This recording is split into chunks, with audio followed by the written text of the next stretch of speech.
हे guys welcome to my नयाँ vlog. हजुरहरूलाई स्वागत छ आजको मेरो नयाँ भ्लगमा। हामी चाहिँ आज सैलुङ घुम्न जाँदैछौँ। ऊ चाहिँ मेरो साथी हो, यता हाई गरिदियो। हेलो हाई, म चाहिँ विशाल तामाङ। हामी चाहिँ अहिले सैलुङको यात्रामा छौँ है गाई चाहिँ भर्खर होइन घरदेखि हिँड्नु लागेको छौँ सैलुङ घुम्ने। हजुरलाई सैलुङको त्यस भ्यू दृश्यहरू के हुन्छ त्यहाँको देखाउनु छ तपाईँहरूलाई। बिहानको ठ्याक्कै अहिले चाहिँ 8 बज्यो। हामी चाहिँ अब यताबाट जान्छौँ सर र यो चाहिँ बेतानी गाउँ हो। यहाँबाट डेस्टिनेसन हाम्रो यता सैलुङ। हेरौँ कस्तो कस्तो हुन्छ बाटोमा देखाउँछौँ हजुरहरूलाई। फिलहाल यति नै। ल गाइजहरू हामी चाहिँ लाग्यो हाम्रो आजको गन्तव्यतर्फ। बाटो चाहिँ यस्तो छ, गाउँको बाटो हो गाइज हो होइन। गाउँमा यस्तै हुन्छ बाटो, विकास चाहिँ भएको छैन राम्रोसँग। गाइज यति गर्नु होला। ल गाइजहरू यो चाहिँ बुस्ती भन्ने गाउँ हो, हेर्नुहोस् है गाइजहरू। हेर्नुहोस् ठ्याक्कै हामी चाहिँ अहिले तामाकोसी रिभर हेर्नुहोस् र सर बगिरहेछ हो। पुल पनि एकदम नयाँ चिटिक्क भएको छ। सर देखाउँछौँ ठ्याक्कै त्यता डाँडाबाट सट्ट उँभो जाने हो क्या, त्यो पुल देख्नु भएको छ नि, त्यताबाट सर माथि जाने हो। ल फाइनली गाइज हो तामाकोसी आइपुग्यो है गाइज हो। हजुरहरू तामाकोसी देखाउँदैछु म है। तामाकोसीको पुल हो यो गाइज हो। तामाकोसी भनेको यो गाइज एकदम ठुलो छ गाइज हो यो रिभर। पुल चाहिँ एकदम नयाँ रिपेयरिङ भएर हो, ट्याक्टर लगाएर अहिले चाहिँ दामी भएछ तामाकोसी पुल।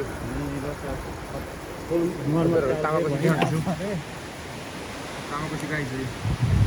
ठ्याक्कै लेफ्ट लाग्नुपर्छ गाइजहरू। अब चाहिँ हामी लेफ्ट जाने हो, सैलुङ जाँदाखेरि ठ्याक्कै लेफ्ट जाने हामी है। जिरीबदेखि आउने बाटोदेखि लेफ्ट ठ्याक्कै उता गयो भने चाहिँ काठमाडौँ पुगिन्छ हो। यताबाट लेफ्ट गयो भने ठ्याक्कै यहाँबाट सुरु हुन्छ यात्रा गाइजहरू। ल अब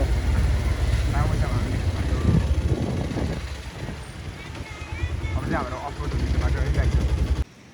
ल गाइज हो हामी चाहिँ झुक्क्युङकै बाटो है यहाँ गाइज हेर्नु त। यो बाटो हो कि यो बाटो भयो क्या सैलुङ जाने है। यतै हुन्छ अगाडि नै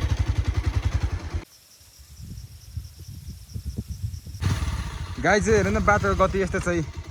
सैलुङ जाने बाटो यस्तो अफरोड छ हो, लास्ट गाह्रो छ यार। यस्तो छ बाटो पनि ढुङ्गाई के हो यो यस्तो छ है। भैँसी जाने बाटो हेर्नु न यहाँनिर। सो गाइजहरू हामीले टिकट दुइटा लिइसक्यौँ। यहाँनिर टिकट काउन्टर गाइजहरू एउटाको 50 रुपियाँ पर्ने रहेछ। हजुरहरूलाई के चाहिने हो भने यता ठ्याक्क पसला अगाडि छ, पानी सानी खाजा ट्याक्कै किनेर यहाँबाट चाहिँ हाम्रो डेस्टिनेसन ट्याक्क सुरु हुन्छ। ल चलिदिउँ। ठ्याक्कै 500 खुड्किला छ अरे गाइजहरू। हेरौँ अब कतिसम्म चाहिँ हाम्रो स्टामिना पुग्ने रहेछ। सेम चाइनाकै याद आउने रहेछ क्या, सेम चाइनाको गेटवाल टाइपले बनाएको रहेछ। हेर्नुहोस् गाइजहरू, जङ्गल त्यत्तिकै राम्रो। सो गाइजहरू हामी चाहिँ फिलहाल बिच रास्तातिर छौँ, बिच बाटोतिर। ठ्याक्कै फर्स्ट स्टेसन यहाँ बस्ने ठाउँ रहेछ। होटेल सोटेल छ तलतिर चाहिँ। यता चाहिँ के हो दामी छ। हामी ठ्याक्कै उकालोमा छौँ गाइजहरू। हेर्नुहोस् उकालो, लास्टै उकालो यहाँबाट सर तल गाह्रो भइसक्यो। समथिङ हामी 100 खुड्किला जति चाहिँ चढ्यौँ होला। लास्टै थाकिसक्यो। यहाँ पनि लास्टै चर्को छ, यस्तो ठाडो छ उकालो पुरै। टोटली कस्तो फिल भइरहेछ केटो? एकदम बवाल फिल भइरहेछ है। बाटोहरू राम्रो छ एकदम। मेरो लागि त न्यू ठाउँ हो होइन, त्यही पनि एकदम भइरहेछ, खुसी लागिरहेछ ठाउँहरू हेर्दा। ल साथीहरू हामी चाहिँ ठ्याक्कै अहिले भीमसेनको तरबार लेखेर छ यहाँ चाहिँ, सायद मन्दिर रहेछ सानो।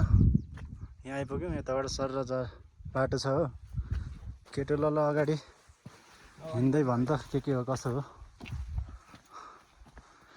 अलि माथि टपमा आएपछि चाहिँ बाटो अलि यस्तो छ गाइजहरू। हेर्नुहोस् अलि तलतिर चाहिँ दामी छ हो, ग्रेट हल। माथि चाहिँ हल्का ठिकै यत्तिको पानी पर्ला छ गाइजहरू। एकछिनमा हेरौँ अब के हुन्छ के हुँदैन। सर र जाने हो माथि गएर एक दुईवटा फोटो ट्याक्क हानेर हजुरहरूलाई स्पेसल ठाउँहरू देखाउन छौँ हामी।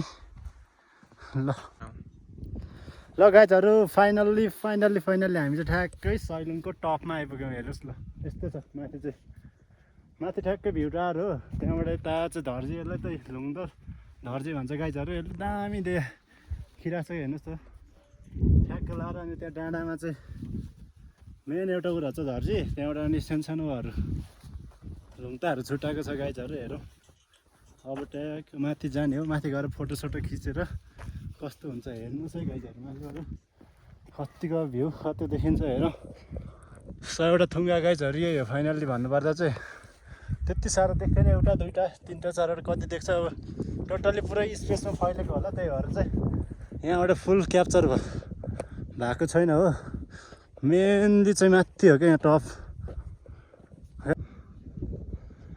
ल गाइजहरू हेर्नुहोस् त हेर्नुहोस् देखो कस्तो छ सैलुङ मजा लिनुहोस् तपाईँहरू पनि घर बसी अब नि त स्वर्गै आए जस्तो भएको छ डर पनि लाग्ने रहेछ गाइजहरू जति माथि गयो त्यति नै हो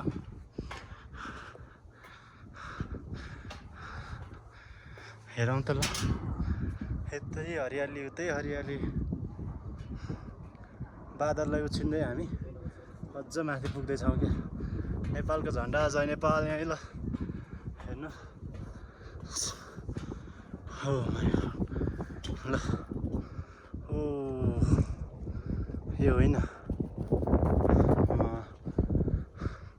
मान्छे चाल त्यति साह्रो होइन रहेछ त्यही पनि टुरिस्टहरू हल्का फुल्का लोकल प्लस ए हेर्नुहोस् है गाइजहरू तलतिर गाई भैँसी चलिरहेछ ल फाइनल्ली यहाँ चाहिँ च्याङ्रेसी भगवान हुनुहुँदो रहेछ ल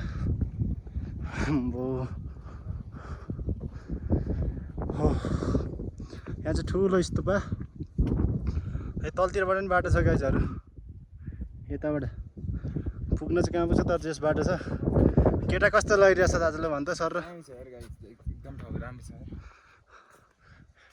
मेन चाहिँ अब प्लस मनी आउनु थियो केटोलाई हो क्या मेन घुमाउने चाहिँ आज उद्देश्य जान्छु भनिरहेको थियो त्यही भएर लिएर आएको यस्तै छ गाइजहरू